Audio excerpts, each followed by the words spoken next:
State-of-the-art research, industry-driven skilling, 100% placements. KL, deemed to be university.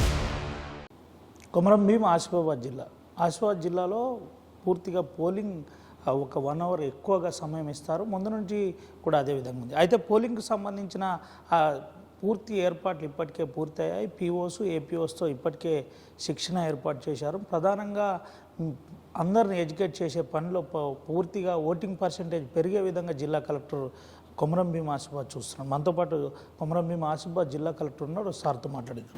Sir ఏంటి sir ఎట్లా చేయబోతున్నారు? Election ఏ విధంగా ఏర్పాటు చేసి? సో ఇప్పటివరకు చూస్తే మనం ఫస్ట్ ఈవీఎం ర్యాండమైజేషన్ చేసుకున్నాము. తర్వాత ఫస్ట్ పర్సనల్ ర్యాండమైజేషన్ కూడా అయిపోయింది. దీంట్లో అది అయినాక ఏపీఓస్ పిఓస్ ట్రైనింగ్ కూడా శిక్షణ కార్యక్రమం కూడా చేశాము. తర్వాత ఓపీఓస్ ట్రైనింగ్ కూడా కంప్లీట్ చేసాము. సో ఫస్ట్, సెకండ్ అండ్ ఫోర్త్కి అది కూడా కంప్లీట్ చేసాము. సో దీంట్లో ముఖ్యంగా వాళ్ళకి ప్రాక్టికల్ ట్రైనింగ్ ఇవ్వడం ఒకటి. సెకండ్లీ వాళ్ళ నుంచి ఫామ్ 12 నింపి తీసుకోవడం, అది ఇంపార్టెంట్ అంశాలు ఉన్నాయి. సో దీంట్లో పోస్టల్ బ్యాలెట్కి చాలా స్ట్రీమ్లైన్ చేసాం ఈసారి. సో పోస్టల్ బ్యాలెట్కి సాఫ్ట్వేర్ ద్వారా అన్ని ఆర్ఓస్కి ఆటోమేటికలీ వెళ్ళిపోతుంది. మెటాడాటా మనం ఫిల్ చేస్తే ఆ ఆర్ఓస్కి తెలిసిపోతుంది ఎక్కడే voter where he wants to vote. అంటే వాళ్ళు రిజిస్టర్ అయిన జాగాలో ఓట్ చేసుకుంటారా, లేకపోతే పోస్టెడ్ ఎక్కడ వాళ్ళు పని చేస్తున్నారో అక్కడ ఓట్ చేసుకుంటారా. సో ఆ 2 ఆప్షన్లో మనం తీసుకొని సో ఆటోమేటికలీ ఆ రోజుకి వెళ్ళిపోతుంది. సో అక్కడ నుంచి ఆ ఓటర్ ఫెసిలిటేషన్ సెంటర్ ఎక్కడ పెట్టాలని మనకు తెలిసిపోతుంది. ఎలాగో 2 చోట్ల ఉంటాయి, బట్ ఆ ఓటర్ ఎక్కడ వెళ్ళి చేస్తారని కూడా మనకు తెలిసిపోతుంది. ఈ రకంగా చాలా స్ట్రీమ్లైన్ అయిపోయింది. సో ఒక్కరు కూడా no voter to be left behind అని మోటోతో పనిచేస్తున్నాం. సో డెఫినెట్లీ ఈసారి అందరూ ఆల్ ఎసెన్షియల్ సర్వీసెస్ కూడా కవర్ చేస్తాము. దాంతోపాటు ఆల్ పిఓస్, ఏపీఓస్, ఓపీఓస్ కూడా అండ్ అదర్ పోలీస్ పర్సనల్ కూడా వాళ్ళు కూడా సాఫ్ట్వేర్లో నింపడం జరిగింది. అన్ని ఇన్ఫర్మేషన్ వాళ్ళు కూడా ఫామ్ 12 ఇవ్వడం జరిగింది. అది కూడా కలెక్ట్ చేయడం ఆ ప్రాసెస్లో ఉన్నాం. ప్రధానంగా ఆదిలాబాద్ పార్లమెంట్ పరిధిలో సమస్యాత్మకంగా జిల్లా ఉన్న దాంట్లో మందొకటి. ముఖ్యంగా ఇంటీరియర్ ప్రాంతాల్లో సమస్యాత్మకంగా పోలింగ్ కేంద్రాలను కూడా లొకేట్ చేశారని చెబుతున్నారు. ఇప్పటికే మీరు విజిట్ చేస్తున్నారు. ఎట్లుంది సార్ అక్కడ ఏర్పాట్ల గురించి కానీ, సిగ్నలైజేషన్ గురించి కానీ, కమ్యూనికేషన్ గురించి కానీ ఎట్లా జాగ్రత్తలు చేపట్టబోతున్నారు? సో మీరు చెప్పారు సమ్ ఆఫ్ ద డిస్ట్రిక్ట్స్లో ఈ రకంగా ఉంటాయి పరిస్థితి. షాడో ఏరియాస్ అంటాం. సో షాడో ఏరియాస్ అంటే అక్కడే ఒక మొబైల్ నెట్వర్క్స్ ఉండదు. సో దాంట్లో పోలీస్ ఎస్పీ గారు, తర్వాత వాళ్ళ టీము, తర్వాత ఏఆర్ఓస్, సెక్టర్ ఆఫీసర్స్, తర్వాత సూపర్వైజర్స్, బూత్ లెవెల్ సూపర్వైజర్స్ అందరు కలిసి అక్కడే నెట్వర్క్ ఉంది, జియో ఉందా, లేకపోతే ఎయిర్టెల్ ఉందా, బిఎస్ఎన్ఎల్ ఉందా, ఐడియా ఉందా, ఈ 4-5 నెట్వర్క్స్లో పర్ఫెక్ట్గా ఏం నడుస్తుంది అని అది కూడా చెప్పడం, మన రిపోర్ట్ తీసుకోవడం జరిగింది. దాంట్లో ఒక్కటి కూడా లేదంటే దానికి ఒక షాడో ఏరియా అని చెప్తాం.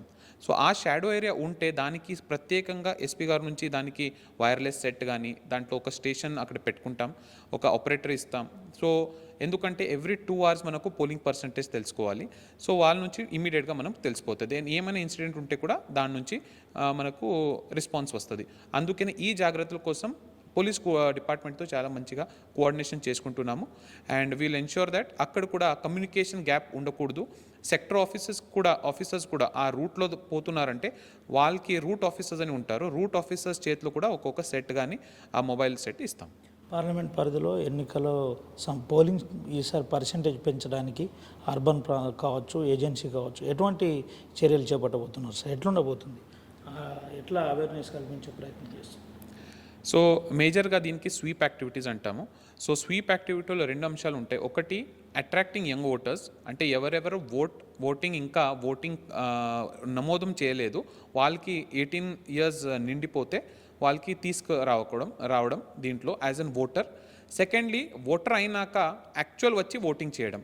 సో దీనికోసం కూడా మనము చాలా యాక్టివిటీస్ చేస్తున్నాం. లైక్ ఎలక్ట్రల్ లిటరసీ క్లబ్స్ స్కూల్స్లో, కాలేజెస్లో. తర్వాత మనము 5K రన్ చేసాం రీసెంట్గా. టౌన్లో చేస్తున్నాం, ఎందుకంటే టౌన్లో మనం ఇంకా ఎక్కువ పర్సంటేజ్ పెంచడం అవకాశం ఉంది. ఇక్కడే రూరల్లో కూడా అక్కడక్కడే అన్ని SHG సంఘాలతో అక్కడ ఎజెండా పెట్టి మనం అక్కడ కూడా ఓటింగ్ అవేర్నెస్ చేపిస్తున్నాము. So all these activities DRDO గారు ఇక్కడ నోడల్ ఆఫీసర్ ఉన్నారు. సో వాళ్ళ టీం కూడా దాంట్లో ఇంక్లూడ్ అయ్యి సో మనం చాలా ప్రయత్నం చేస్తున్నాం. ఏంటి సార్ ప్రధానంగా ఆ చెక్ పోస్టులు పెట్టేసి మన ప్రాంతంలో అంటే మన జిల్లా పరిధిలో ఇప్పటిదాకా ఎన్ని చెక్ పోస్టులు ఏర్పాటు చేశారు, ఎటువంటి జాగ్రత్తలు చేపడుతున్నారు? ముఖ్యంగా రైతులు కొంతమంది ఇబ్బంది పడుతున్నారు అని చెప్తున్నారు. వారి డబ్బులతో నేరుగా పట్టుకొని సీజ్ చేస్తున్నారు. 50,000 రూపాయల పైన 51,000 ఉన్నా పట్టుకునే పరిస్థితి ఏర్పడుతుందంట. సో ఇప్పుడే మీరు ఎస్పీ గారు నేను కూడా చెప్పడం జరిగింది దట్ ఆధార్ లేకుండా ఏమైనా డబ్బులు ఉంటే డెఫినెట్లీ అక్కడే బికాజ్ ఆ అథారిటీ అక్కడే ఎఫ్ఎస్టీ ఉన్నారు. ఇప్పుడు ఎస్ఎస్టీ నోటిఫికేషన్ తర్వాత పనిచేస్తుంది. ఎఫ్ఎస్టీస్ మన దగ్గర 9 ఎఫ్ఎస్టీస్ పనిచేస్తున్నారు అండ్ వాళ్ళతో పోలీస్ టీం కూడా ఉంటాయి. సో అక్కడే ఆధార్ లేని మన ఏమైనా క్యాష్ ఉంటే కూడా డెఫినెట్లీ దానికి సీజ్ చేయడం జరుగుతుంది. బట్ ఇమీడియట్ రిడ్రెసల్ ఉంది అన్ని దానికి. ఇఫ్ యూ హ్యావ్ పేపర్స్ అన్నీ నెక్స్ట్ డే వచ్చి మీరు లేకపోతే అదే రోజు కూడా district grievance committee CO headed district grievance committee ఉంది. దాంట్లో district treasury officer and audit officer అందరూ ఆ 3 మెంబర్ కమిటీ ఉంది.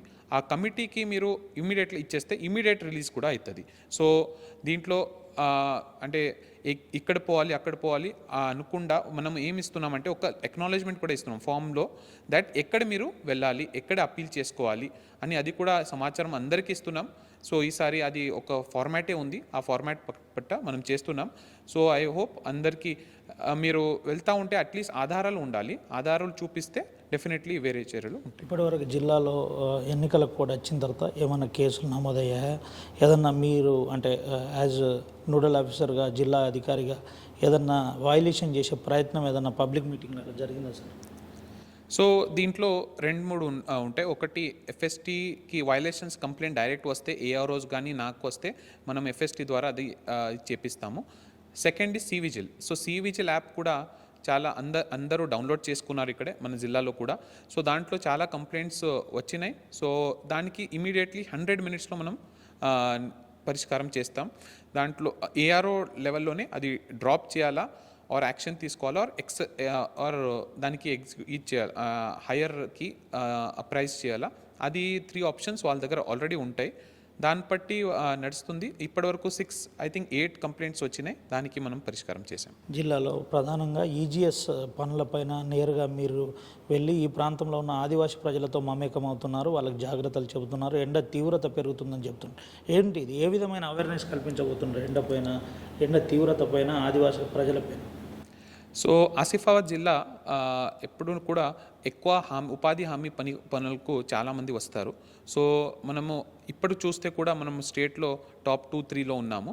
సో ఎందుకంటే ఇక్కడే జనాలకి ఇది మంచి పని అని వచ్చి అన్ని గ్రూప్గా వచ్చి అక్కడ పని చేస్తూ ఉంటారు. బట్ దీంట్లో ఇప్పుడు హీట్ వేవ్ లాగా పరిస్థితి ఉన్నాయి.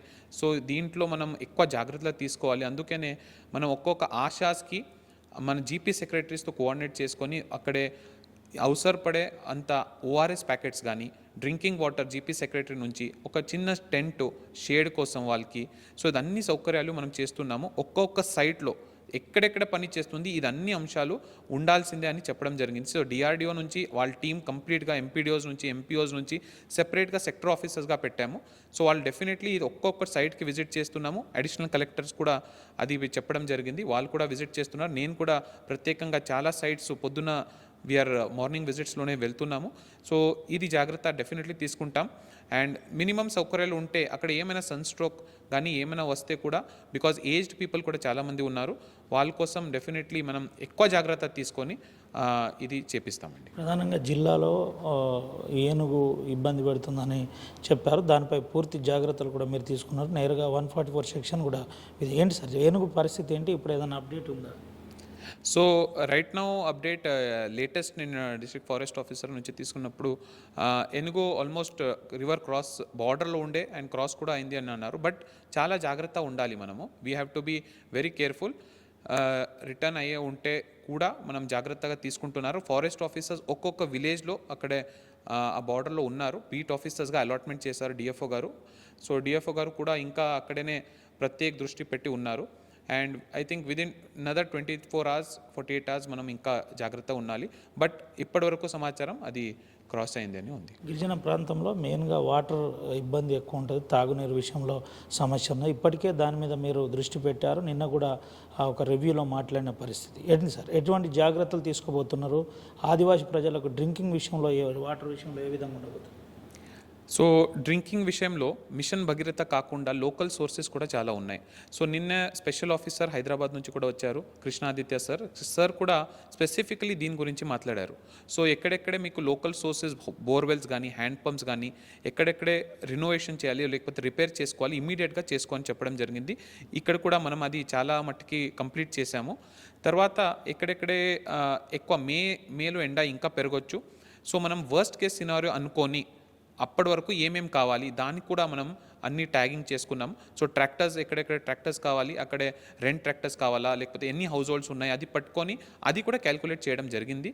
సో అండ్ ఆల్సో ఎక్కడెక్కడ అగ్రికల్చరల్ బోర్వెల్స్ కూడా ఉంటాయి ఒక్కొక్కటి. సో ఆ అగ్రికల్చర్ బోర్వెల్స్కి కూడా టెస్టింగ్ చేపిస్తున్నాము, ఆ వాటర్ ఫిట్ ఫర్ కన్జంప్షన్ ఉందా లేదా అని. ఆ టెస్ట్ చేసుకొని ఇమీడియట్గా అది కూడా మన దగ్గర పెట్టుకుంటాం. వెరెవర్ రిక్వైర్డ్ వెనెవర్ రిక్వైర్డ్ అది కూడా లీజింగ్ తీసుకొని మనం డ్రింకింగ్ వాటర్ సప్లై కోసం వాడతామండి. ఆర్టీవీ ద్వారా ఈ జిల్లా ప్రజలకు, కొమరం భీం ఆసిఫాబాద్ జిల్లా ప్రజలకు యంగెస్ట్ కలెక్టర్ వెంకటేష్ ఏం చెప్పబోతున్నారు? సో ఇప్పుడు ఎన్నికల సమయంలో నేను ఒకటే అందరికీ విజ్ఞప్తి చేస్తా, అంటే ఈ అందరి అవేర్నెస్ పెంచుకోండి.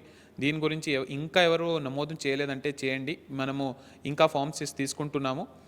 అండ్ ఎక్కువ సంఖ్యగా వచ్చి మీరు ఓటింగ్ శాతం కోసం మద్దతు చేయండి. బికాజ్ చాలా మట్టుకి రూరల్ ప్రాంతంలో అవుతుంది ఇక్కడే, బట్ అర్బన్ ప్రాంతం నుంచి కూడా మున్సిపాలిటీస్ నుంచి కూడా వచ్చి అందరూ వచ్చి ఓటింగ్ చేయండి. అదే నేను ఫైనల్గా కోరుకుంటా. Thank you. ఇది పరిస్థితి. ప్రధానంగా గ్రామీణ ప్రాంతాల్లో, అర్బన్ ప్రాంతాల్లో ఓటింగ్ పర్సంటేజ్ పెరిగే విధంగా అన్ని జాగ్రత్తలు తీసుకుంటున్నాం. ముఖ్యంగా ఏజెన్సీని వణికిస్తున్న ఏనుగు ఆల్రెడీ ప్రాణహిత రివర్ క్రాస్ అయింది. అందరూ అప్రమత్తంగా ఉండాలి. ఫారెస్ట్ అధికారులు ఏనుగు విషయంలో ఎప్పటికప్పుడు మానిటరింగ్ చేస్తున్నారని చెబుతున్నారు. ముఖ్యంగా ఎన్నికల విషయంలో అన్ని జాగ్రత్తలు చేపడుతున్నాం. ప్రధానంగా ఏదైతే ఆర్ఓ రూల్స్ ఉన్నాయో ఆర్ఓ రూల్స్ ప్రకారం ఎన్నికల అధికారులు చెబుతున్న విధి విధానం పర్ఫెక్ట్గా పాటించాలి. ముఖ్యంగా రైతులు, కొమరం భీం జిల్లాకు సంబంధించిన రైతులు కొంత క్యాష్ని క్యారీ చేస్తున్నారు. దానికి సంబంధించిన ఆధారాలు వెంటనే చూపెట్టాలి. వీలైనంత తొందరగా డిస్ట్రిక్ట్ గ్రీవెన్షియల్లో కూడా పరిష్కారం జరిగే విధంగా చూస్తామని చెబుతున్నారు. ప్రధానంగా ఆదివాసీ ప్రాంతంలో నీటి సమస్య ఎక్కువగా ఉంటుంది కాబట్టి దానికి ఎటువంటి ఇబ్బంది లేకుండా కృష్ణా ఆదిత్య ఆధ్వర్యంలో అన్ని ఏర్పాట్లు చేస్తున్నాం. కొమరం భీం జిల్లా కలెక్టర్గా అందరికీ అన్ని గుడాలకు నీళ్లు అందించే విధంగా పూర్తి ప్రయత్నం చేస్తున్నామని చెబుతున్న పరిస్థితి. ఇప్పటికే సమస్యాత్మకమైన గ్రామాలను పూర్తిగా లొకేట్ చేశాం. వారందరికీ తాగునీటి అందించడమే ప్రధాన లక్ష్యం అని చెబుతున్న పరిస్థితి కనబడుతుంది. ప్రధానంగా ఓటర్లందరిలో పూర్తిగా ఎడ్యుకేట్ కావాలి, అందరూ అధిక సంఖ్యలో ఓట్లు పాల్గొనాలని జిల్లా కలెక్టర్ వెంకటేష్ చెబుతున్న పరిస్థితి కనబడుతుంది. సుమంతరావు అవినాయక్, ఆర్టీవీ, ఆదిలాబాద్ నుండి. మరిన్ని వీడియోస్ కోసం ఛానల్ ని సబ్స్క్రైబ్ చేయండి. లేటెస్ట్ అప్డేట్స్ కోసం వాట్సాప్ ఛానల్ ని ఫాలో చేయండి. అండ్ లింక్ డిస్క్రిప్షన్ లో ఉంది.